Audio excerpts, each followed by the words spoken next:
शेख आसिफ साहब को इतनी भारी अक्सरियत से कामयाबी मिलने की असल वजह आप लोगों को बताते हैं हम।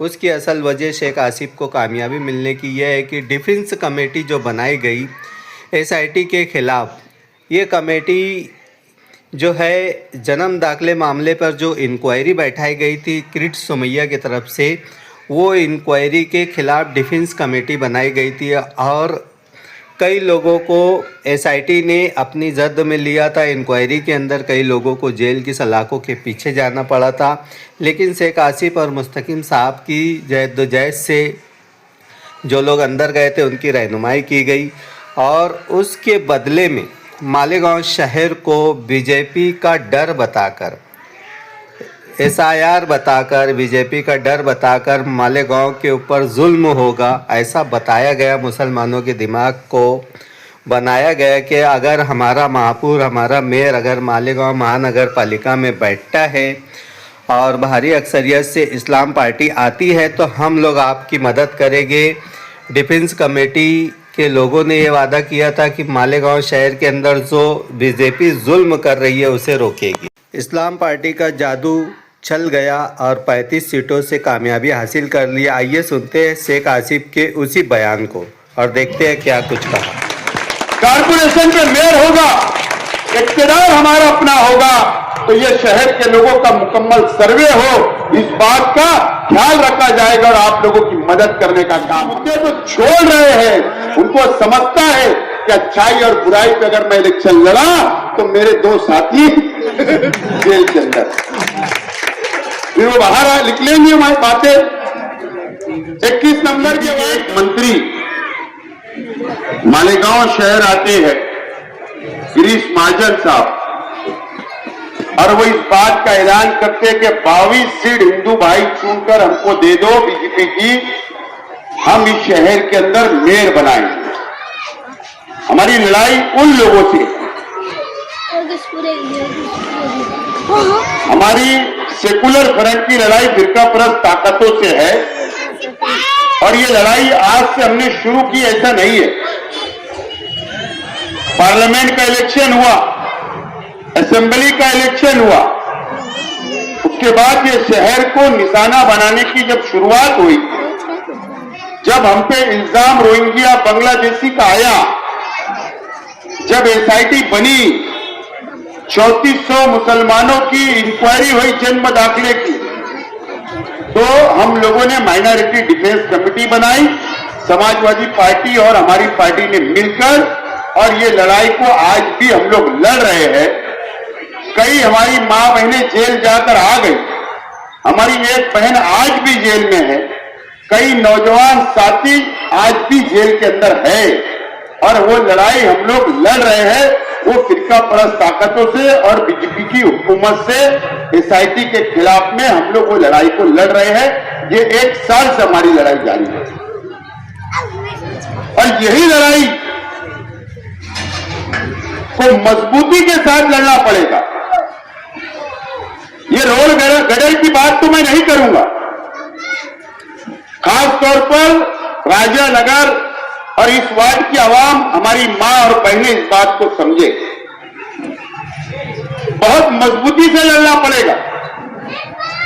3400 जन्म दाखिले रद्द कर दिए गए, कैंसिल कर दिए गए, उसमें मासूम बच्चों भी है, उसमें हमारी मां बहनें भी है, हमारे बुजुर्गों नौजवान है जिनके 3400 लोग के दाखिले रद्द कर दिए गए।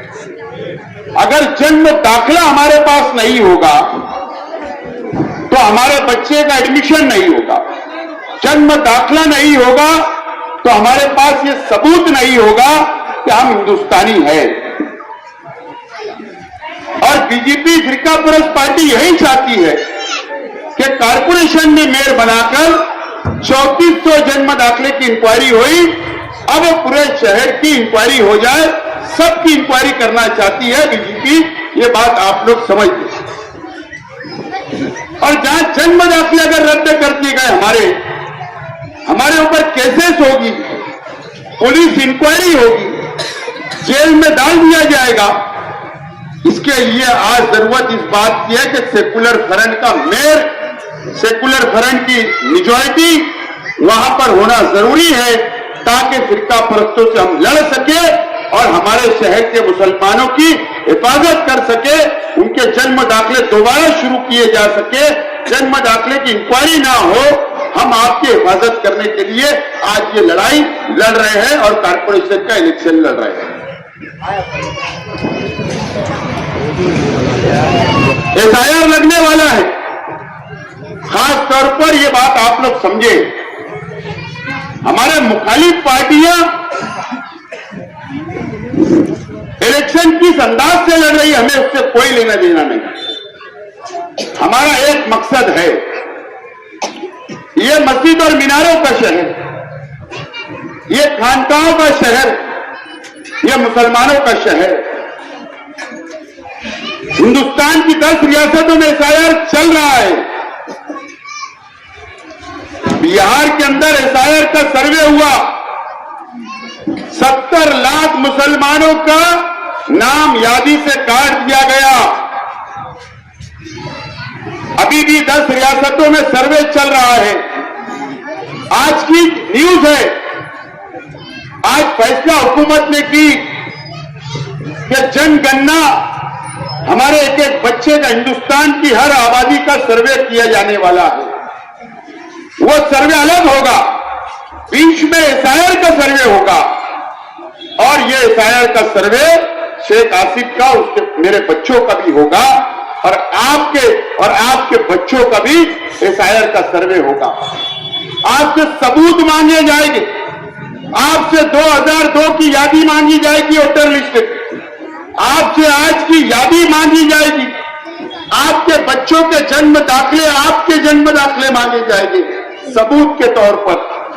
आप जो स्कूल में आपने पढ़ाई की वहां के सर्टिफिकेट मांगे जाएंगे, आपसे आधार कार्ड, पैन कार्ड, पासपोर्ट, ये तमाम ही सबूत आपसे मांगे जाएंगे, आपके बैंक के पासबुक मांगे जाएंगे और ये सर्वे जो होगा ये आपके घर पे, आपके मकान पर हुकूमत के लोग, गवर्नमेंट के लोग, पुलिस लेकर आएंगे और आपका सर्वे करेंगे।